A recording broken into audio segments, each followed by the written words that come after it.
Perhaps the greatest Sith Lord of all time, Darth Sidious, also known as Palpatine, was the Dark Lord who oversaw the culmination of the Sith Grand Plan. Completing plans that had been in motion for 1,000 years since Darth Bane reinvented the Sith Order under the rule of two, Palpatine considered himself to be the prophesied Sithari. In Legends, Palpatine succeeded in cheating death, transferring his consciousness into a clone body on the planet Byss after the Battle of Endor. In the Encyclopedia Jedi vs. Sith: The Essential Guide to the Force, there is a passage written by Palpatine himself, where he reflects on his past apprentices Darth Maul, Count Dooku, and Darth Vader. The relationship between a Sith master and apprentice is far more powerful than any other teacher and student, a duality greater than the fundamental entities of mind and matter. It is vital that neither believes there is greater strength in a single Sith Lord, or in an order that exceeds two. Because you are not yet a master yourself, you might assume that it is the master's duty to bestow all of his knowledge of the dark side to his apprentice. You could not be more mistaken. It is the apprentice's duty to learn all that he can from the master, and the master's right to refrain from revealing all of his secrets. My own master, Darth Plagueis, made the grave error of teaching me too much, at which point he became unnecessary. Choosing an apprentice can be a strenuous endeavor. The most important thing to remember is that the apprentice's purpose is to serve the master.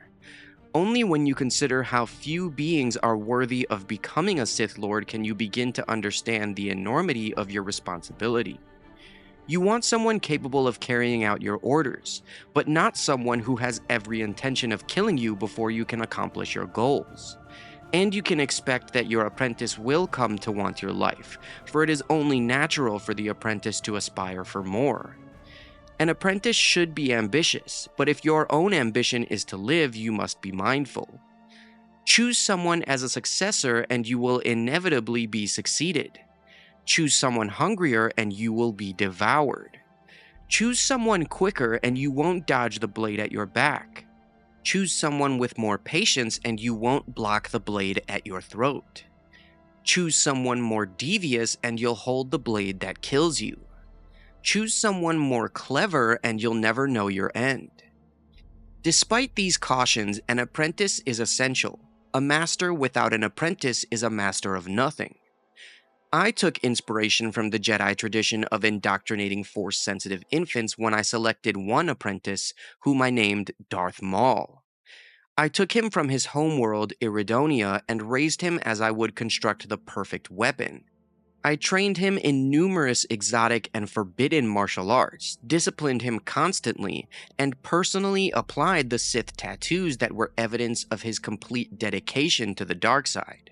Maul had but one reason for being: to exact vengeance against the Jedi Order for the decimation of the Sith ranks. Oh, how he dreamed of burning the Jedi Temple to the ground. I know, for I gave him that dream repeatedly. Maul completed his basic training several years before the Battle of Naboo, and served me well as an assassin and extension of my will. As loyal as he was, I made no effort to caution him when I first saw his death in a duel with the Jedi on Naboo, for by that time the Jedi had already become aware of their chosen one, the remarkably powerful Anakin Skywalker. I had foreseen that young Skywalker would eventually become my apprentice, but that I would have to wait for him.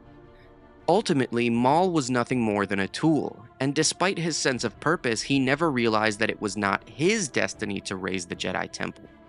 But by slaying Qui-Gon Jinn before he was in turn defeated by Obi-Wan Kenobi, that tool accomplished a different goal.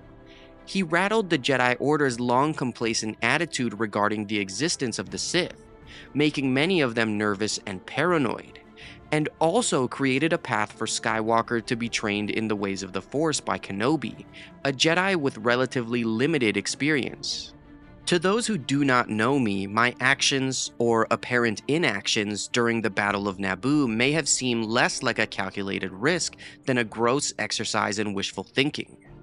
I'm sure you will agree that such suggestions are insulting. No, I knew exactly what I was doing when I allowed events to happen as they did.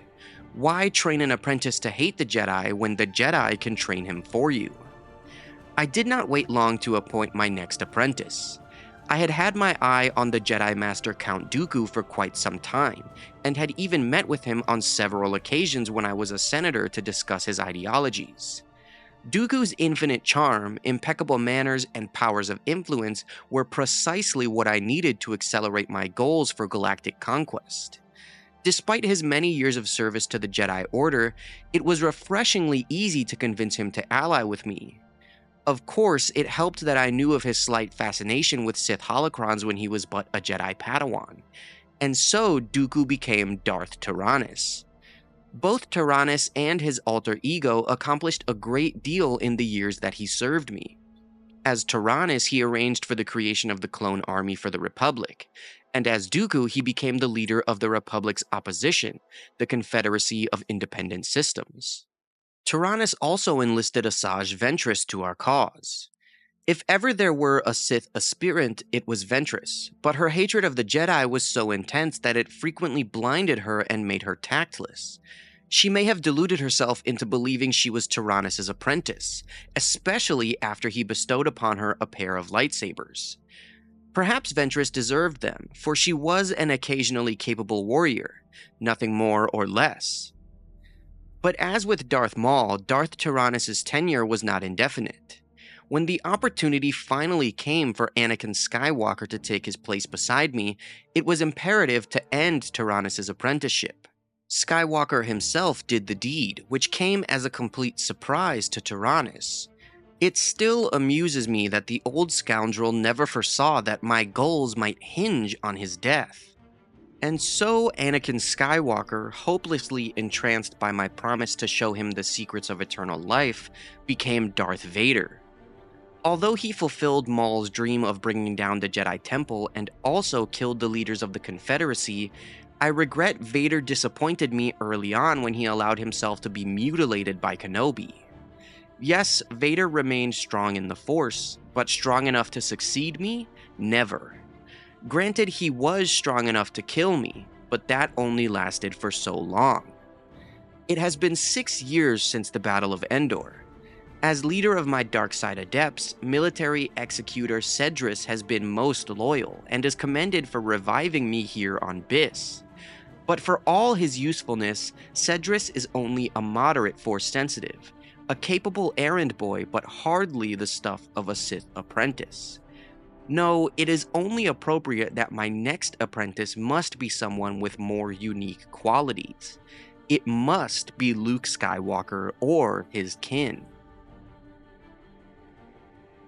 Thank you guys for watching this video. Make sure to like and subscribe if you enjoyed it, and may the Force be with you.